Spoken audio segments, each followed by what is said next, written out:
அவமானம் தாங்குறவன் தான் ஒரு அடிப்படை பிசினஸ் மேன். ரிஸ்க் எடுக்கிறவன் தான் ஒரு அடிப்படை பிசினஸ் மேன்.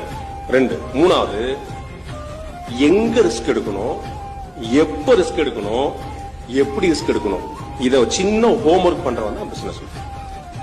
இந்த மூணும் பண்ணாம போய் நின்னோம்னா 365 நாள் மம்புட்டி வச்சு உழைச்சுக்கிட்டே இருந்தீங்க, கெந்திக்கிட்டே இருந்தீங்க, நோண்டிட்டே இருந்தீங்கன்னா பாறையில புல்லு கூட முளைக்காது.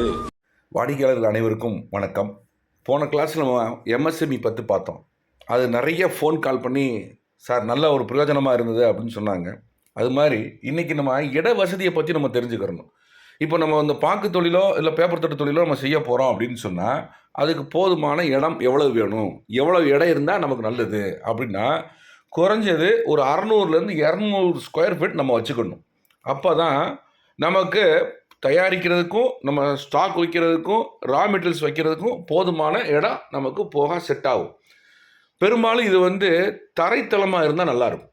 இப்போ தரையில் வைக்கணும். எதுக்கு அப்படின்னு சொன்னால் நம்ம லோடிங் போக்குவரத்து, அதாவது ஸ்டாக் ஏற்றுறதுக்கோ ஸ்டாக் இறக்குறதுக்கோ மெட்டீரியல்ஸ் இறக்குறதுக்கோ ஏற்றுறதுக்கோ நமக்கு போதுமான இடம் வேணும்னா தரைத்தளமாக இருந்தால் நமக்கு ரொம்ப ஒரு யூஸ்ஃபுல்லாக இருக்கும்.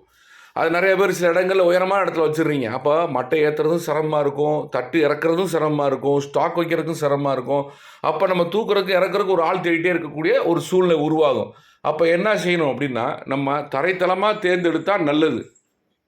அதே மாதிரி இந்த தொழிலுக்கு இப்போ நமக்கு கரண்ட் வாங்கணும் அப்படின்னா அந்த தனி சர்வீஸாக இருந்தால் நல்லது. இப்போ நம்ம எம்எஸ்எம்இ சர்வீஸ் நம்ம கொண்டு போய் கொடுத்தோன்னு வச்சுக்கோங்களேன், அதுக்கு தனியாக மானியத்தில் கொடுக்குறாங்க. ஏன்னா அது விவசாயம் சார்ந்த பொருள். அதனால விவசாயம் சார்ந்த பொருள்ன்றனால நமக்கு அரசாங்கம் மானியத்தில் கரண்ட் கொடுக்குறாங்க. அப்போது நம்ம அந்த கரண்ட்டை வாங்கணும் அப்படின்னா நமக்கு ஒரு தனி சர்வீஸாக இருந்துச்சுன்னா அந்த நம்பரில் நமக்கு தனி மானிய கரண்ட் கொடுத்துட்டாங்கன்னா நமக்கு அதில் ஒரு கன்சப்ஷன், நமக்கு உண்டான லாபம் நமக்கு கிடைக்கும். எந்தெந்த வகையில் லாபம் கிடைக்கும்ன்றதை நம்ம எதிர்பார்த்து வேலை செய்யணும். என்றும் உங்களுடன் நன்றி.